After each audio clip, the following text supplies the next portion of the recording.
Hello and welcome to Billy Ho Sports. Today's racing preview is just straight to the PPs, past performances, and we're going to figure out a bet for the Grade 1 Stephen Foster. And we're also, as a bonus, going to cover the last race after that, the Tepin Stakes, and we'll do a little past performance review on that one, and I'll share some thoughts. So make sure to subscribe to the channel and have that notification bell set, all that kind of good stuff, so you don't miss any more great racing content. Also, hit that like button while you're at it. And in the comment section, give me your pick for the Stephen Foster. And let's get right into it. So I do like the progress that Pyrenees has shown. Uh, Future looks bright. Also, not faced a pace like he'll see in this race. Maybe Brian Hernandez sits back out of the one post, but you can see the minus 11 and the minus 18, 19, 14, 15, 20, 7, 7. So just nothing but really just slower pace scenarios. And this is going to be the toughest competition that this one will face. So it's going to be a wait and see on this. This one should be good odds, though. We'll keep an eye out on the future progress. First mission, obviously, first in prime power.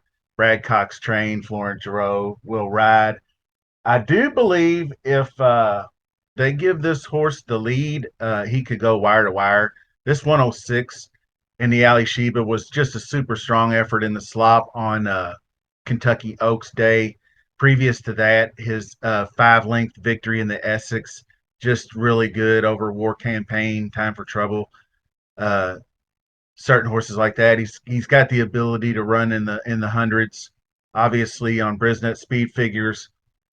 So he's probably going to be one of my top couple of choices in this one. So we're not really going to do anything with Happy American. I don't see him in this race at all. Hasn't really shown me much of anything. Disarm is a very interesting horse. Steve Asmussen and Joel Rosario. So this one has definitely run. This was a 3-horse race. It was just a warm up, just a glorified workout for 80K is pretty much what it amounted to. But if you go back, obviously, to his last few races in the summertime, he was running huge.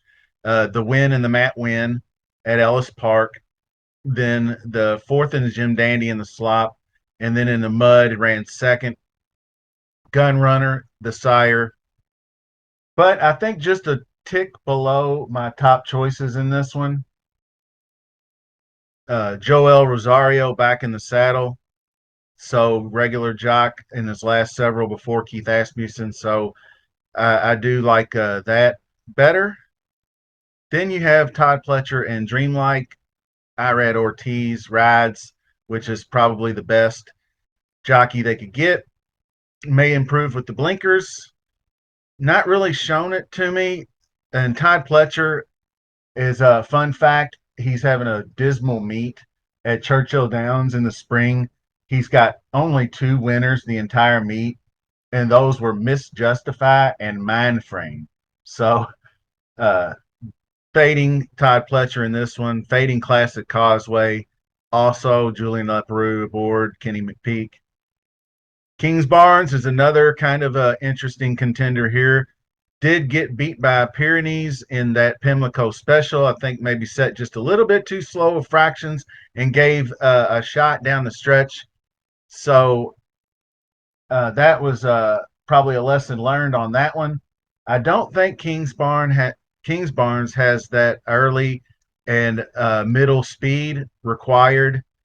The good late speed, but not the good early middle speed. Like if you go back up here to first mission and look at him, he's got hundreds and 112s in the early 91, 101, 103, 100s.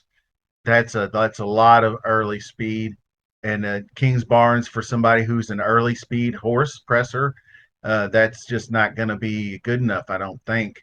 Another Todd Pletcher trained horse. We just mentioned his record at Churchill Downs this meet. One I actually do like is as a long shot. I do believe 20-1 morning line odds was Steel Sunshine, and that's Bobby DeBona and Paco Lopez will ride. So they'll look at those two trainer jockey combo and completely dismiss it. So we should get some really juicy odds on this one. But no stranger to some grade 2 and grade 3 strong races. You know, close to fourth versus first mission in that Ali Sheba, and close to third versus in that Ghost Sapper with Il Miracolo Tumbarumba. Defeated those two in the previous race, which was the Grade 2 Gulf Spring Park Mile. So it's got a good resume of races here. And so that one's going to be in the list of horses. And of course, we finish off with Skippy Longstocking, the 5-year-old Safi Joseph uh, trained horse. Jose Ortiz rides, coming in off the layoff, the monster win in the Oaklawn Handicap, where he defeated a horse named Highland Falls. And Highland Falls came back in his very next race and won the Grade 3 Blame Stakes pretty convincingly at Churchill Downs. So the Challenger, Grade 3, previous win to that, he always shows up. You can see his speed. He's got 89s, 97s, 100s. The middle speed is what I'm most interested in this. So he's got some big races. This Breeders' Cup Dirt Mile was a really huge effort behind Cody's Wish and National Treasure, and we just saw. We've seen what National Treasure's done this season, so making Skippy Longstocking look even stronger than that. So we're going to line up the next race, and I'll throw up my selections, and they will be the 2 and the 9 on top. First Mission and Skippy Longstocking, I think, are just clearly 1-2. And then I have an array underneath, including Steel Sunshine, who I think if those other horses like your King's Barnes and your Disarms and all those horses get in a battle trying to keep up with a hotly contested pace, it could allow for Steel Sunshine to hit the board at juicy odds, closing down the stretch, picking off some tired horses. So that's going to be like the 2-9, and then 1, 2, 4, 7 through 9. Same three for a 50-cent trifecta costs $20. Then I'm going to go with a $10 exacta box, 8, 9. So that is your Stephen Foster Stakes. And if you're sticking around, I hope you did. Real quick, the last race of the day is the Tepin Stakes. We're going a mile on the turf. It's a 2-turn mile. And so the outside post is going to be kind of tough. You can see where they start right here is almost into the first turn. So some horses are going to be caught wide, to say the least. Simply in front, third in prime power, looks fairly solid on paper. Good pace, has run good pace figures, moving up in class. Just won at a mile at Churchill Downs, so one to look at. But I don't know if I like the inside post either for this. Mo Fox Given is one that I'm backing. If you look down here, almost 60-1. I had a win bet on him or her. I'm sorry. This is for fillies, 3-year-old fillies. I apologize. I didn't say that first, but it is a mile on the turf for 3-year-old fillies. So she almost got there, missed it by a half length at 60 to almost 60-1. My heart was pounding that day, but we lived to fight. So Ron Marquette has some good stats hitting exactas. He's 3 for 3, I think, in these races, in stakes races, in exactas. So I believe Mo Fox Given is going on the card for sure. Did was the yielding track then good track? So we're going to see a firm track tomorrow. He does have some success. He did race pretty well down here in September, missed by a head going a mile. So Joel Rosario aboard. I like the jockey switch. Joel a little bit more aggressive, so gonna get Mo Fox closer to the pace, I hope, which would put her in the mix. This one was an interesting one. Kathy and Marissa.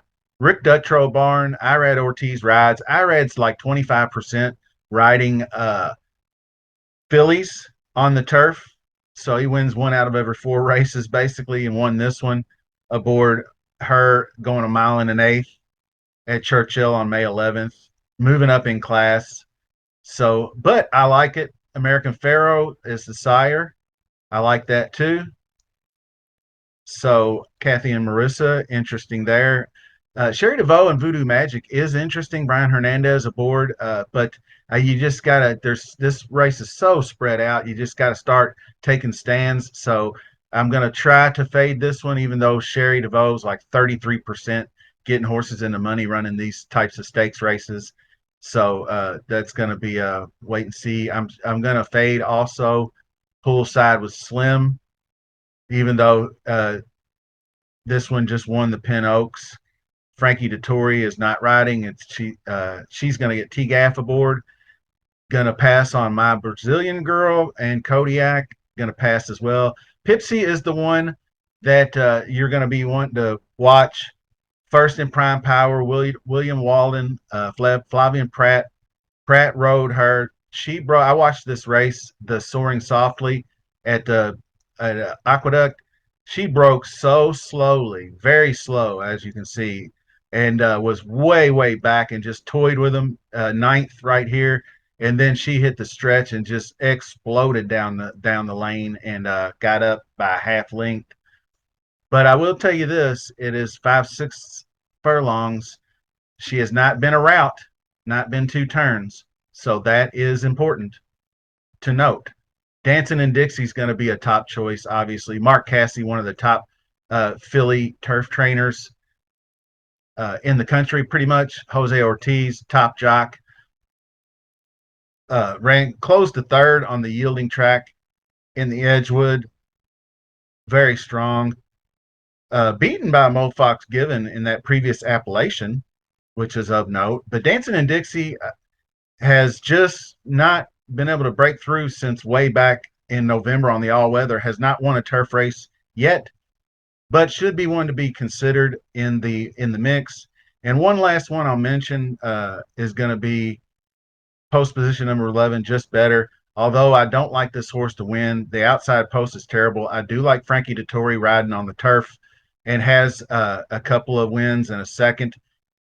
Nice second in the Hilltop, but just couldn't keep up on the good turf at Pimlico. So this one might be included underneath, as you'll see what my selections say. So we'll get to those. It's 2, 3, 8, 9 on top, 2, 3, 8, 9, and 11 underneath. Steve Asmussen, as I mentioned in previous videos, hasn't won a route on the turf at Churchill Downs in 3 years. So use him underneath. And I'm going to bet the number 2, Mo Fox Given, at hopefully some good value for a win in place. And that's going to cover it for this episode of Billy Ho's Sports. I'll be out at Churchill Downs tomorrow, hopefully winning some money. Best of luck this weekend, and we will see you soon.